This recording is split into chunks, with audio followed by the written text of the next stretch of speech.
They called her just a crew chief and laughed when she asked about the Apache's Hellfire missile systems, until insurgents shot down a medevac helicopter and everyone discovered the wrench turner was actually a former Night Stalker pilot who had more combat flight hours than their entire aviation battalion combined. Watch till the end, because what this woman did next made Special Operations Command rewrite their rules about who can fly rescue missions. The Iraqi desert heat shimmered across Camp Taji as Staff Sergeant Maria Phoenix Vasquez completed her pre-flight inspection of the AH-64 Apache longbow attack helicopter. The twin-engine gunship sat in its protective revetment like a mechanical predator, its distinctive tandem cockpit and stub wings loaded with AGM-114 Hellfire missiles, representing one of the most lethal weapon systems in the American arsenal. To the combat aviators preparing for another day of close air support missions, Maria was part of the maintenance infrastructure, just another crew chief who kept their multi-million-dollar war machines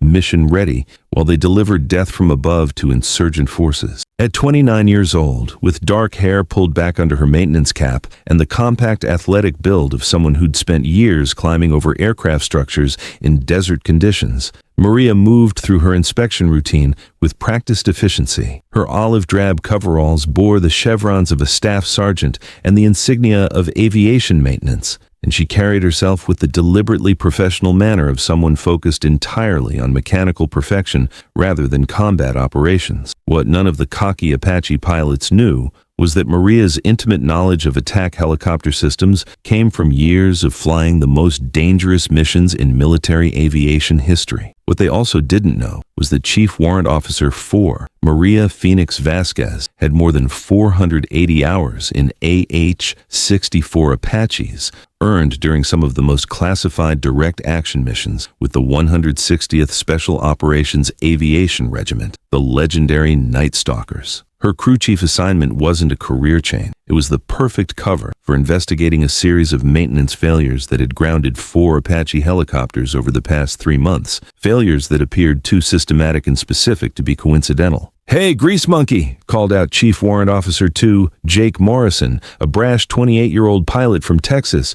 who'd graduated from flight school with high marks in weapons systems and an even higher opinion of his combat abilities. "Make sure you don't mess up anything important while you're crawling around my bird. Some of us have actual fighting to do today." His AH-64D sat gleaming in the morning sun, its M230 chain gun and Hydra rocket pods representing devastating firepower that could eliminate entire enemy positions with precision strikes. Morrison had 145 hours in the Apache and considered himself one of Taji's most effective attack pilots. Maria nodded politely without making eye contact and continued her inspection, methodically checking hydraulic systems, electrical connections, and weapon mounting points that could mean the difference between mission success and catastrophic failure. She'd heard variations of this dismissive mockery countless times over the past 4 months since arriving at Camp Taji. To Morrison and the other pilots, she was functionally invisible, someone who turned wrenches while they mastered the art of precision aerial warfare. What they didn't know was that Captain Maria Phoenix Vasquez had been one of the most accomplished Apache pilots in special operations before a classified incident had forced her to assume a new identity and transfer to conventional maintenance duties. Her previous assignment had been with the 160th SOAR's most elite flight, where she'd flown missions deep behind enemy lines that had saved hundreds of American Special Forces operators while eliminating some of the most dangerous terrorist leaders in Iraq and Afghanistan. "Vasquez, I need that rotor head inspection completed by 1100 hours. Technical Sergeant Mike Torres called from across the maintenance area. At 38, Torres supervised Apache maintenance with the meticulous attention to detail that kept attack helicopters flying safely in some of the most hostile environments on Earth. "We've got 3 aircraft scheduled for convoy escort missions this afternoon, and they all need to be mission capable." Maria quietly acknowledged the order and continued her duties, strategically positioning herself where she could observe pilot briefings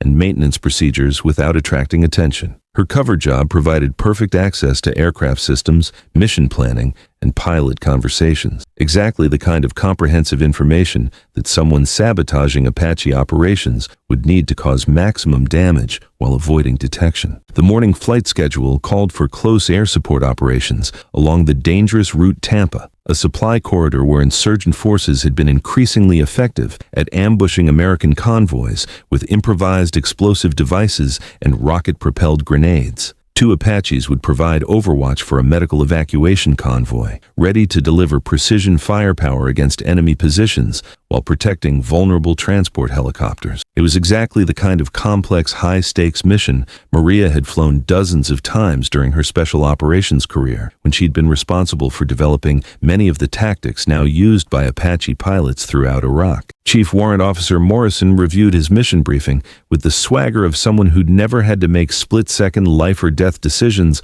while flying at 50 feet above hostile territory. This should be routine, he told his co-pilot, Chief Warrant Officer 3 Sarah Mitchell, an experienced pilot who'd flown Apaches in Afghanistan before deploying to Iraq. Insurgents always use the same predictable tactics. We identify their positions, eliminate the threats, and escort the convoy to safety. Maria paused in her rotor blade inspection to listen more carefully. Morrison was making the dangerous error of tactical overconfidence, assuming that enemy forces would continue using static methods rather than adapting to American aviation capability. She'd seen pilots with identical attitudes make fatal errors when faced with adaptive enemy tactics or sophisticated anti-aircraft threats. Route Tampa has been getting more dangerous recently, Chief Warrant Officer Mitchell replied thoughtfully. Intelligence reports suggest insurgents are using more advanced weapons and coordinated tactics. We need to be prepared for surface-to-air missiles and coordinated ambush scenario. Mitchell was absolutely correct, Maria thought, while continuing her methodical inspection of flight control systems. Apache close air support was genuinely the most effective helicopter gunship capability in the American arsenal, but it required constant awareness of evolving threats,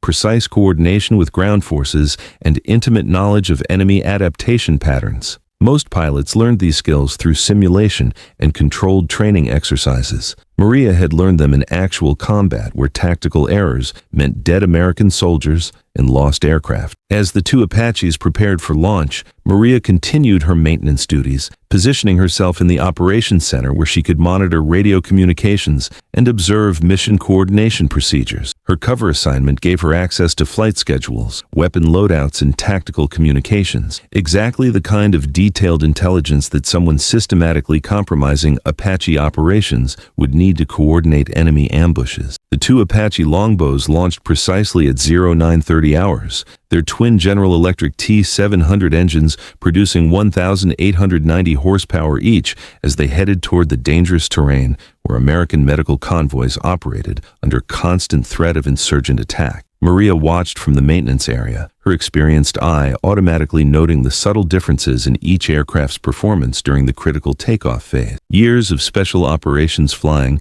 had taught her to identify potential mechanical vulnerabilities that other observers might miss completely. The Boeing AH-64 Apache longbow represented the most advanced attack helicopter ever built, with a maximum speed of 182 miles per hour, a service ceiling of 21,000 feet, and the ability to carry 16 Hellfire missiles plus 1,200 rounds of 30mm ammunition. It was designed specifically to provide close air support in the most hostile environments. Its longbow radar system could simultaneously track multiple targets while remaining undetected, making it the most lethal helicopter gunship in military history. 37 minutes into the mission, the first indication of serious problems began to emerge through radio communications that Maria was monitoring from her maintenance station. Apache 2-1 were showing unusual hydraulic pressure fluctuations in our flight control systems. Chief Warrant Officer Mitchell's voice carried subtle tension despite her professional training. Controls are getting sluggish and I'm seeing warning indicators that weren't in our pre-flight checks.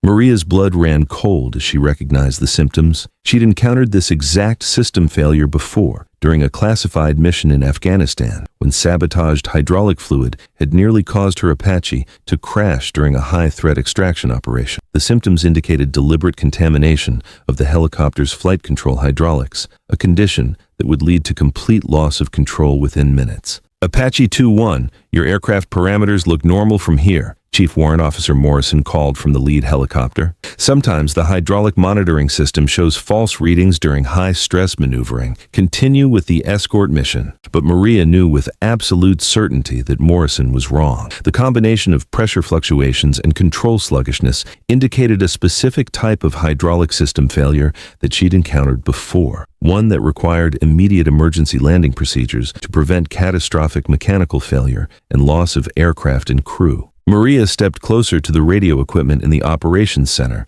her carefully maintained crew chief persona beginning to crack as her Apache pilot instincts took complete control. She'd faced this identical emergency 18 months ago during a classified Night Stalker mission and had barely managed to bring her helicopter home through advanced emergency procedures that weren't included in standard pilot training. Apache 2-1, you need to land immediately at the nearest secure landing zone, she called into the radio, completely abandoning her cover. You're experiencing hydraulic system contamination that will result in complete flight control failure if you continue operating. The operations center erupted in shocked confusion. Ground personnel and officers stared at Maria in complete disbelief, unable to process the sight of a maintenance sergeant giving flight instruction to combat pilots flying multi-million-dollar attack helicopters. Who the hell is this? Chief Warrant Officer Morrison demanded over the radio, his voice thick with indignation and disbelief. Since when does some crew chief think she knows how to fly Apaches? Get her away from that radio immediately. But Chief Warrant Officer Mitchell's voice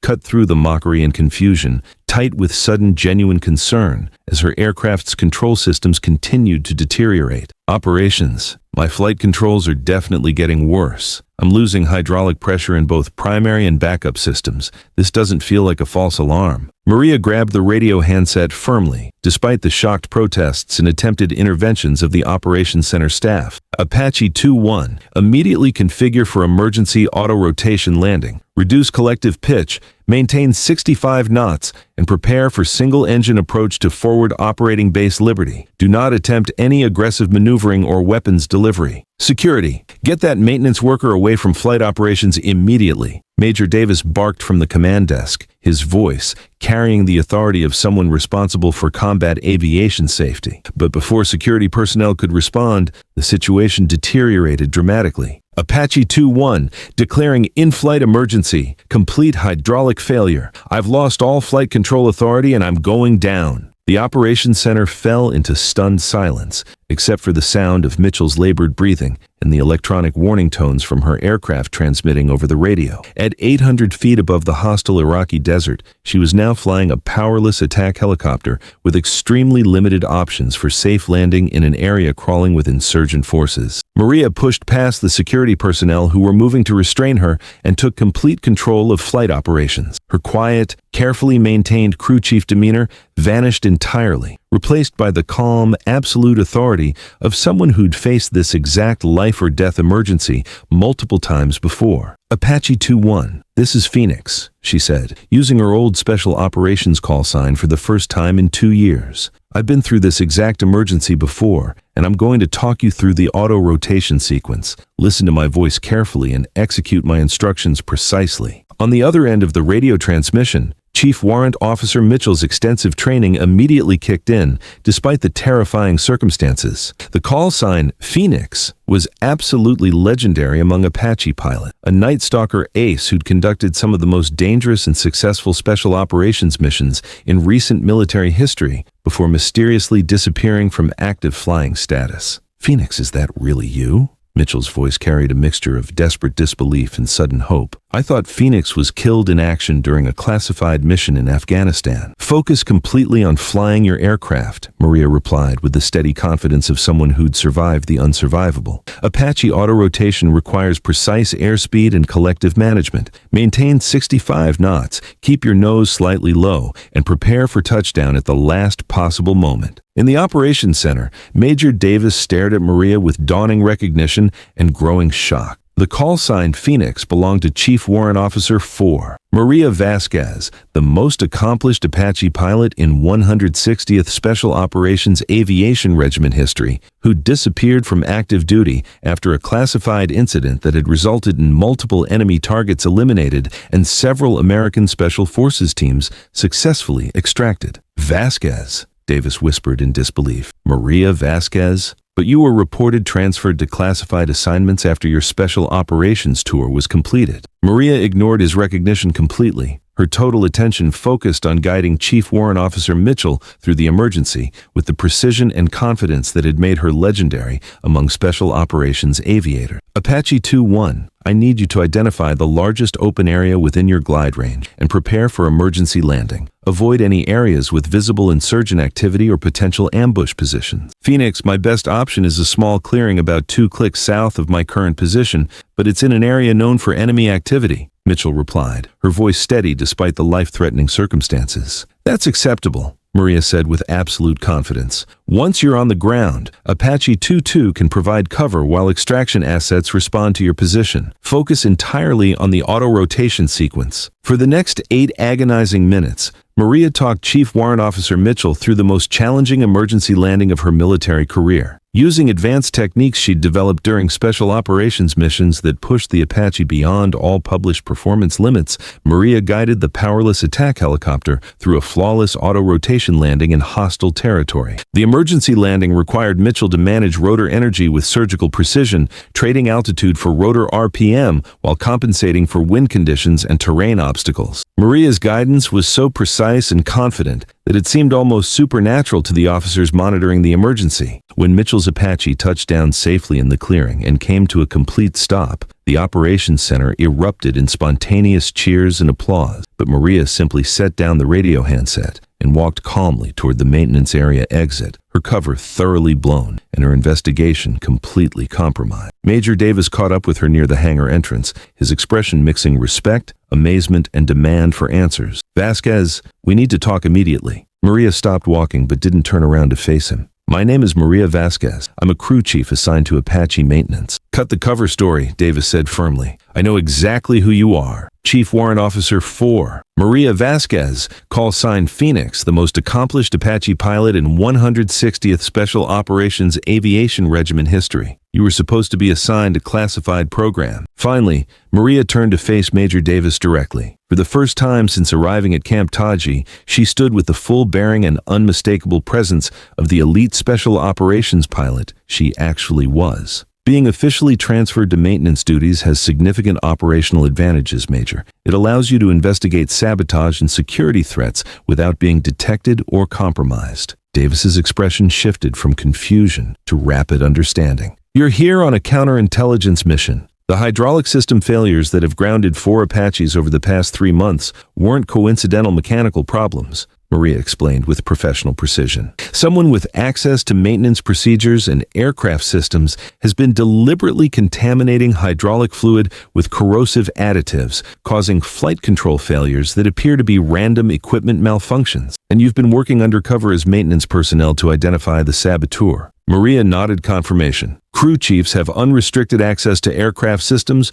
hydraulic components, and maintenance procedures. Over the past 4 months, I've systematically identified the sabotage methods and gathered sufficient evidence to prosecute the individual responsible. That evening, Maria's investigation led to the arrest of a senior maintenance supervisor who'd been deliberately contaminating Apache hydraulic systems as part of a scheme to sell aircraft parts and maintenance services to insurgent forces. The sabotage that had endangered multiple aircrews and aircraft was finally eliminated. The next morning, Maria found herself standing in Major Davis's office wearing her proper flight uniform for the first time in 4 months, her pilot wings and Chief Warrant Officer insignia restored and visible, her true identity finally revealed. Special Operations Command wants you back in active flying status immediately, Davis said, sliding flight orders across his desk. Your investigation is complete, and the 160th needs experienced pilots for upcoming classified missions. Maria looked out the window at the Apaches on the flight line, their distinctive profiles representing the aircraft she'd mastered through years of the most dangerous missions in military aviation. What about Chief Warrant Officer Mitchell? She specifically requested to thank you personally, says your guidance during the auto-rotation saved her life and taught her emergency procedures that weren't in any training manual. She handled the emergency perfectly once she had proper instruction, Maria replied simply. That's what good pilots do when properly supported. Later that day, when Chief Warrant Officer Mitchell approached Maria on the flight line, she was no longer wearing maintenance coveralls.